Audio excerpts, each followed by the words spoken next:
Hi, welcome to Visual Studio Toolbox. I'm your host, Robert Green, and joining me is Phil Japikse. Hi, how Hey, are you? Phil. I'm good. How are you? Doing great. Thanks for having me back. This is the first in a series of sessions that we're going to do on design patterns. True. We did a kind of an overview a while back, and we said we would have you back to do more and do them on an individual basis. Right. And this is the start of that. Well, let's start with an asterisk, right? So the one that we just did with test-driven development Okay. kind of is the kickoff, really. But then, yes, this is the start of the design pattern series. Yep. And we're going to do a number of them. Yep. It's about 10. We're not 100% sure yet because we may do 2 patterns in one episode. Well, for example, the ones we're like doing today. Yeah. Okay. So there'll be a bunch of them. We're going to start off with which ones? The Command and Memento patterns. Okay. And then before we do, let's talk about why we're doing this. What is it we want folks to learn? Yeah, so design patterns basically are the result of other people having solved specific problems in the past. A great concrete example that I like to use, because everybody understands it, are doors. Right? Doors come in all shapes and sizes, different functionality. Sometimes they're fire doors, they might be screen doors, they might be pocket doors, but they're doors. And the pattern that's filling is providing an egress between 2 spaces that can be closed. And so that would be the kind of the quote-unquote design pattern concept. So when you and I are talking about building something, building a house or remodeling the studio, you would say, I would like a door here. Right. And then later you'll have to figure out, does it need to be soundproof? Can it, should it be able to lock? Those implementation details come out later. Okay. But you and I both know what we're talking about when you say, I want a door there. Got it. Software design patterns are the same thing. So instead of going into great detail when we're discussing how we're going to implement a particular feature, if we could talk about it in the design pattern level and figure out how we're going to solve the problem without getting stuck in the weeds, then you and I could both agree that, for example, we need to build an e-commerce application, and the main part of the application should use the command pattern to shell out to the specific implementations of charging a customer, picking inventory, packing, and shipping. Okay. And we say, great, that's perfect. Let's use a command pattern for those. And then we go off our separate ways and start working. Now, is that the only pattern that we're going to use? No, we're probably going to use more. But the goal is to be able to communicate, solve problems that have already been solved, and make it easier to support. Years ago, I had gotten to take a vacation in France, and this was like long enough that we didn't have cell plans over there, right? So it was a fortune for me to talk on the phone, and I had a lady who was backfilling for me at a customer, and she was charged with fixing a production bug because I didn't have enough unit tests in place. And she called and said, I don't understand what you're doing here on this form. And I'm looking at my watch going, oh my gosh, this is hugely expensive. And I said, oh, that screen, I used a strategy pattern for that. And it was like a light bulb went off. She was, oh, okay, bye, have fun. And she hung up. And then it's like she saw the lady in the red dress. I did a ones and zeros to borrow a reference from the Matrix. And so it's communication, but it's also standing on the shoulders of giants. Okay. Cool. Does that make sense? It does? Okay. So let's talk about the command pattern first. It's probably one of the easiest patterns out of the entire book. So the command pattern, and we'll do this through all of them. We've got the Wikipedia definition I want you guys to have, or you guys to have, sorry. And then we will actually go into code and then talk about practical uses for it. But the key thing with the command pattern is it's used to encapsulate the information needed to perform an action or trigger an event at a later time. So let's just stick with trigger an action. You have a remote control at home, right? Sure. For electronics. And you and I are probably of the age that our remote controls have a VHS button, in addition to it maybe a DVR button. DVR, CD, SAT. Yep. Exactly. Yeah, all those. So the remote control knows nothing about the DVR player, the satellite, the cable box, the TV. It just knows that when somebody pushes this button, it sends out a command. Right. And for most electronics, that command is a bit flag. if I'm on, turn me off. If I'm Right. off, turn me on, right? And you have to program the remote control for your specific make and manufacturer. You don't have a button for every single manufacturer or every single model number. You got just one button, and you program that. Right. So the command pattern works the same way. You've got this controller, which could be remote control, could be a factory method or a template method, which are patterns we'll talk about later in this series, where it says, charge the customer. And that is the command. You write the code, it charges the customer, it's going to ask them if they need Visa, MasterCard, American Express, however they're going to do it, right? But in writing this main method that calls the command to charge the customer, I don't need to know any implementation details. Right? So that's the key thing. Now there's an optional aspect of command, it's the undo. So with the remote control, it's not really a good example for undo because you just push the button again and it turns on or turns off. Sure. But a great example of the command pattern with undo is, the most famous keyboard combination that all developers use, which is of course Control Z, right? Oop, I didn't mean to delete that, Control Z. That's a command being set from the keyboard that goes into Visual Studio or Microsoft Word or whatever and reverses the last action done. Right. So it's keeping track of what you did and then calling an undo on that. And so, it's an optional part of the command. Refund a customer is probably a different process. Right. So the charge a customer might not make sense to have an undo. But to pick inventory, to have an undo probably does make sense, right? Because you can put the inventory back right where you found it. Right. So let's look at code. And as we discussed in the TDD episode, I use a lot of, I always write unit tests or try to. If I don't write unit tests before I write my code, I feel a little dirty. It doesn't mean that I never do. It just means sometimes I need to take long showers to clean myself up. But I find it much easier to describe how something behaves by using a unit test than trying to write a whole bunch of domain-specific code to then show this one particular aspect. Right. So here I have a controller. This would be like my remote control. I have an interface that represents a command, and in this case, it's an add numbers command. Now this is a very trivial example. I basically have a string builder that I am either adding text or numbers to, and then I have the option of undoing the last command or the last series of commands. Okay. Is this something that you would do just like this in production? I hope not, because it's like writing the Fibonacci sequence, right? We all learn it in school. I've never been paid to write the Fibonacci sequence for anybody. So it really is just sample code to demonstrate the principles. The controller has to know about the commands, right? There's some way I have to be able to push that button. Okay. This is you programming the remote by using that real fine print on the big remote control sheet to say, I have a Vizio TV, right? And you push in the right numbers. I then execute the command, passing in the value, and that's probably not the best variable name for it. Okay. But the three hardest things in programming, don't you? It's off by one errors and naming conventions. Right. So then I just check to make sure that the string builder is returning 1, 2, 3, 4. Right? So it's very simple. I'm basically just putting things on the end.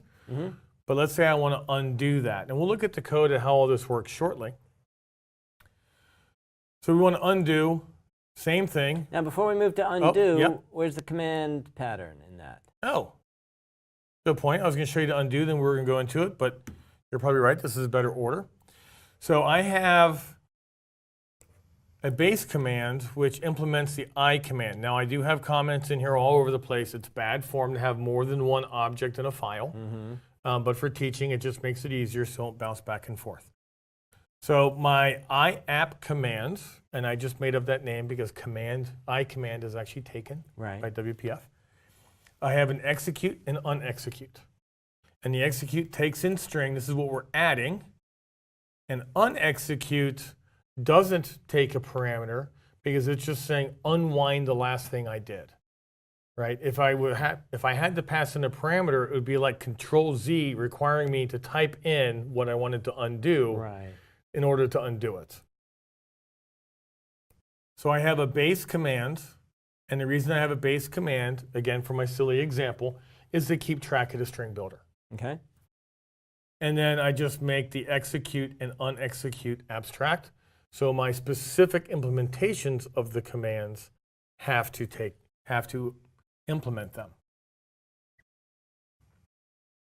So my add command, or add text command, I have an execute, which just appends the text to the string builder, and then adds that text to a list of where I'm tracking the items I can undo.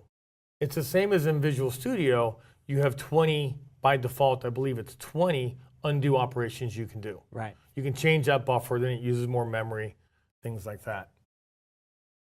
Now you'll notice, let's go back to the base command.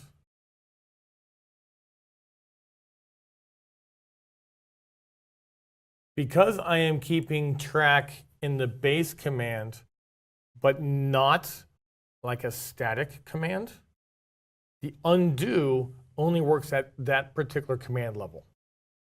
So let's say I have an add text command and an add numbers command.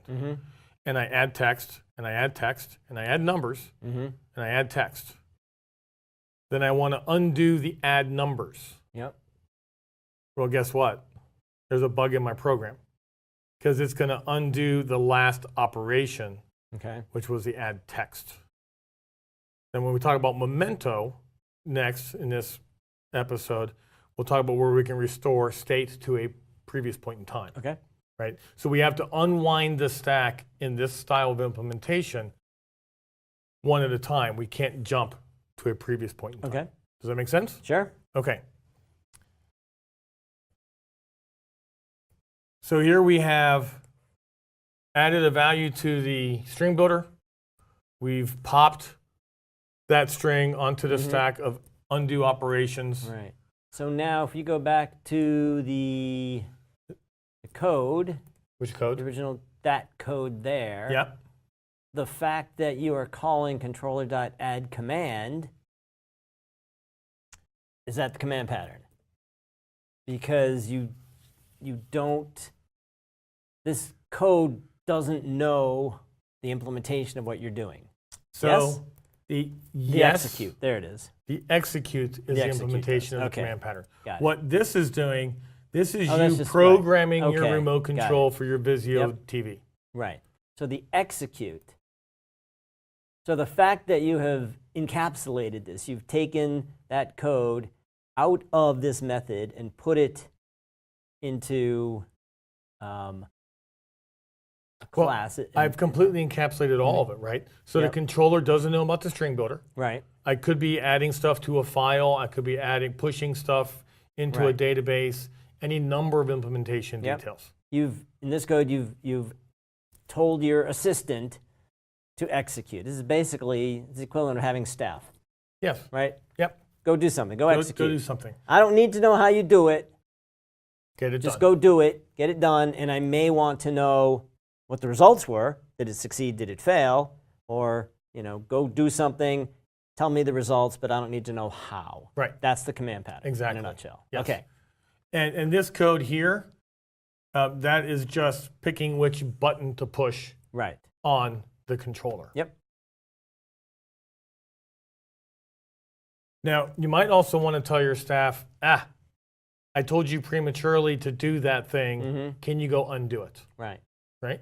And again, you don't care how. You just want them to go away and report back later. Yep. I've undone it. Call the fixer. Call the fixer. So this is the exact same thing pretty much. Executing, adding the 1, 2, 3, 4, then I add a 5, 6, 7, 8. I then call unexecute, which unwinds that 5, 6, 7, 8 addition to the string. And then I verify that the string that I get back is the 1, 2, 3, 4, which was the state prior to executing that command that I undid. Right. So Got it. that is Like I said, it's a really simple pattern to code, but there's, as we were discussing over lunch, there's lots of implications about, well, is this really the command pattern or is this not the command pattern? So before we go back in, or go into the memento, let's kind of come back and redress Yeah, this. so let's use the example we were talking about. I'm writing a weather app, right? And I've got a UI, I've got a text box, or it could be a drop down, some way of identifying the city, button to get the weather, and then one or more labels to display the results. Okay. In that button, I could put the code to call the weather service and do all the manipulations. I could put all the code in the code behind. Okay, right? let me stop you there. Yep. Because we did this for years with VB, right? And I'm not knocking VB, it was just kind of how we did things, right? You have a form, you double click on the button, you get the click event right there in the code behind, and you started coding stuff. Right, you put in the entire implementation in there. Okay, now push the button, calls the weather service, label gets updated, everybody's happy. Right. Then that weather service goes out of business. Yeah. Now what do you do? Or you want to reuse that code somewhere else. Or reuse that code somewhere else. Yes. Either way, I have to go now and either clipboard inherit that code somewhere else, or I have to change that production code because I tightly coupled the command to the implementation. Right. So instead, I create a weather class, weather service class. I usually call mine weather service, because it is essentially a service. Yeah. And then in the code behind, var weather equals new weather service. Okay. Weather dot get weather, pass in whatever's in the text box. Label dot text equals whatever that thing returns. Yes. Is that the command pattern? It is, but it's making me twitchy. Because I'm not using an interface. Because you're not using an interface. Do I have to use an interface for it to be the command pattern? You do not have to use an interface for the command pattern. Okay. Now the fact that I should then think about, for reasons we'll talk about later when we get to things like the factory method, I should do more encapsulation.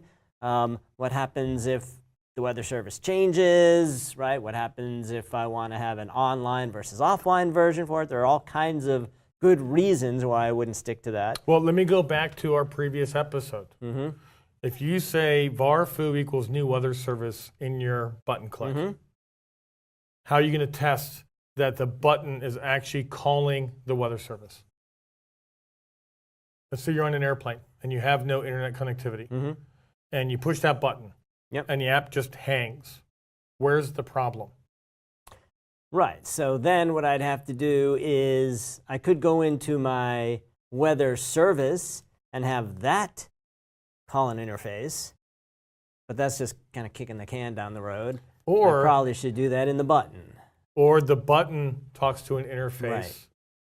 Anytime, the phrase that commonly gets thrown out there, and I think it's a good one, is new is glue. Right? Good friend of mine, Steve Smith, who's really, really deep in the patterns and code quality, uses that phrase a lot, and it's true. Once I say var foo equals new bar, then I am stuck to that implementation, or I have to go in and change code. If I code to an interface, then I'm not dependent on the implementation. So let's go back to testing that. We showed you how to use mocks, MOQ, the framework, to create a mock, and then set up a expectation that a particular method gets called. Right. So we could set up a test that where we pass in a mock of the iWeather service, set up that it calls get weather with a particular string or any string, and then we can verify it was actually called. So then in that button click method, we could write a test for that and say, does it call the weather service, yes or no, with the correct parameters, yes or no, and if it does, we know we're good, right? So it just further encapsulates code, making it single responsibility, right? And separation of concerns. And it just enables all kinds of options that you don't have otherwise. Whether or not you do that. Whether or not you do that, it's still an implementation of the command pattern. It's still the command pattern. Okay. What we have done is we've encapsulated just what it says here. Right. We've encapsulated all information needed to perform some function. Okay. Now, sometimes people will look at it and say it's really only the command pattern if the command that you're calling manipulates some object. Like, so saving a record to a database versus going to get the weather, right? Or making a change. I'm not saying I agree with this. I have had discussions with people at conferences, and that's the beauty of command patterns, right? It really is just a guideline Right. to a problem that's been solved before, and you can implement it how you want. Right. It's a bit like the pirate code. It's more of a guideline than an absolute. Right. And then it becomes just a question of implementation. True. Now you're talking about you're almost talking about what type of door, and not so much, the door pattern is that there is a way to get from room to room that can be closed behind you. Yes. Right? That's the command, that's the pattern, that's the door pattern. So we could say that the command pattern is you encapsulate code, you call a method of something else. Yes. Now, on top of that, there's additional techniques and they have their benefits, and we can discuss when and why to do that. But it doesn't change the fact that you are following the pattern as its basic level. Right. Okay. Yeah, and it's, again, the goal is to get that cleaner code base, Right. separation of concerns, and single responsibility. Yep. The button, its only job is to phone home or Right. phone that weather service. Yep. Don't even know what weather service. It says, get me information. And in the weather service, and we can talk about the factory pattern, well, we will talk about the factory pattern in a later episode, can say, oh, which weather service would you like? Right. Right? And let me help you get the right weather service Right. so then you can make that call. So MVVM, MVC essentially automatically put you into this, because in the code behind, all you're doing is calling a method of the view model. Right. Right? Well, and if you're doing WPF That's the command pattern right or there. XAML, absolutely. The way buttons work in XAML, it is absolutely the command pattern. Right. Yep. Cool. All right. Let's go on to Memento. Okay. The Memento pattern actually does stand on its own, but it works really well with the command pattern as well. And what really matters is just that first sentence. Again, lots of words on here that your viewers can read at their leisure, or they can hit pause on their computer and read it and not have to try and read it while I speak. But the Memento pattern, easy for me to say, provides the ability to restore an object to its previous state. So it's an undo via rollback. Okay. Now, how this is different than the undo we just talked about, I was popping items onto a stack, Right. and then to do undo, I was basically taking them off or pushing them onto the stack and then popping them off and then changing the state that way. Yep. This is actually saying, what was the state of this subject prior to executing this command? Save that state, execute the command. Right. So now I have this state, this state, this state, this state, this state, and I can roll back to any one of these. Right. Now this is different than, for example, how Entity Framework does it. So Entity Framework, when you are tracking an object, you have the original values and the current values. And then, of course, you can make an additional call and get the database values, but that's kind of a different pattern. So I can undo, but the way EF has implemented it, which is perfect for that business case, undo says, get rid of everything, roll me back to the initial state. So it's kind of the Memento in that standpoint, but it's not storing all these states along the way. There's a good reason for that. If it's storing all these states along the way, guess what I've just used up on your computer? Huge amount of memory. Huge amount of memory, disk right? space, and Disk it's space. also it's unintuitive. Right? Correct. I mean, I haven't changed the data until I save Right. back to the database, right? If I'm in between, I'm undoing typing I've done. Yes. I haven't done the database. There's nothing to undo. Right. So it totally makes sense that you would roll back to a save point. It's like checking in code, right? Yep. Roll back a commit. I don't roll back the code I typed. You can't roll back the code you've typed. You can only roll back commits. Right. Well, but I can Right. actually undo a particular change as part of a commit, right? Yeah, true. And so there's kind of that blend, right? I can get back Right. to a previous state, Right. but not the 27 things that I typed. Undo those, but keep the first 43 that I typed, or something Right. crazy like that, right? So it stands on its own. The Memento does, and you have to really think about what's the business case for using it. Right. So if we look at this, And this is why I like talking about this with the command pattern, because it's a great way to demonstrate it. You can usually tell the command pattern because something is going to have the word command at the end of the name. Of course, naming is hard.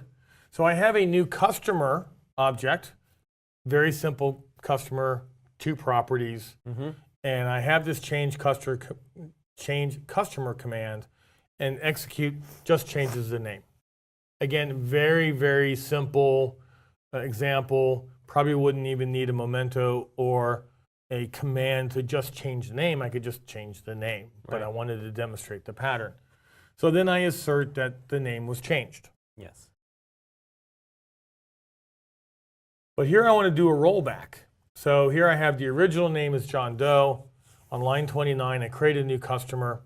On line 30, I then change it or create the new change customer command. So those first 5 lines are essentially the same. The only difference is that I put the original name into a variable because I need it in my test. I then call execute. Name becomes Billy Bob, but then I call unexecute, and I want that customer to be exactly the same as it was. Okay. So I could add an additional assert right here where I can say command.customer.id is 5 to show that I'm getting back that complete state. Sure. And this is where the memento kind of shines. If I had 30 properties on this customer object, which one could argue that's too big, but it's neither here nor there, and I had to return to some specific state, does that mean I have to track for every single property on that object the change history and the change history in relation to other changes? Boy, I hope not. Right, so I've changed the name 7 times, I've changed the ID twice, which is evil, you should never change ID, but that's, again, another story. And now I have to sync it up to whatever it was at this given point in time. Well, that's a lot of tracking and a lot of wasted effort. Whereas with the memento, I can say, give me the state of the entire object at this point in time, or back so many changes, right? Back 7 changes, doesn't matter if 6 of them were the name and 1 of them was the address. Remember when we talked about the simple command pattern and the undo, we had a problem with that. Yeah. Right? This fixes that. So let's look at how we do this. And again, a simple command, I don't need to go into there. But I have, instead of a list of entries, I have these memento for customer entity classes. And that's what I'm tracking as opposed to specific changes. So when I change the customer, before I change it, I add the current state into a memento object. Okay. And then I make the change. Now, And you don't just add the customer. I don't just add the customer. We'll talk about it in just a minute. But I will point out that this example can use up a lot of memory. Again, I just want to show an example of how this works. One specific You could write it to the disk if you were concerned about that. Yeah, there's a number of ways to do that. So let's look at what a memento is. So memento is just a way of maintaining state for an object at a point in time. You had said a great point, and you're almost like Ed McMahon leading me right into what I was going to say. For you younger viewers, well, never mind. If I just saved the customer is just a pointer to a variable on the heap. Right. So if I'm saving these customer variables, then they will get changed along with the customer. So I actually have to create a clone of that customer and save that in order to get back to the state that I was in. Right. So in this example, the customer knows how to make a clone of itself, as all .NET objects do. So get customer just returns the customer, but you see when I create a new memento, it is actually just storing a clone of the customer at that given point in time.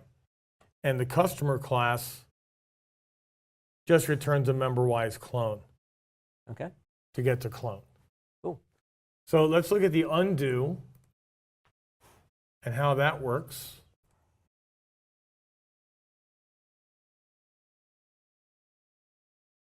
So instead of changing the underlying targets, when I undo, it says, get me the last memento That you saved. that I saved. Yep. get me the customer as it was in that memento, and then I remove the memento from the list.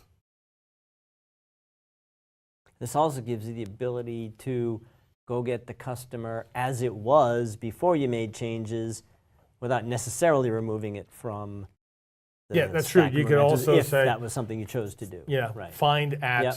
Cool. nth change. And you can think of that in terms of source control, right? Right. Because I can look at the current file and look Right. at different change sets to see the delta over time. Yep. Yep. So Cool. that's a command and Forward. yeah, And people are probably already using it, probably. and they didn't even know it. Well, maybe not the memento. I'm pretty Maybe sure not they're the using memento, the but command. certainly the command. Yeah, just got to remember to encapsulate that logic. Yep. New is glue, and you want to keep that separate so you can support it better. All right. Awesome. Great. All right. Good start to the series. Yeah, Can't wait for the rest. right. Coming up soon.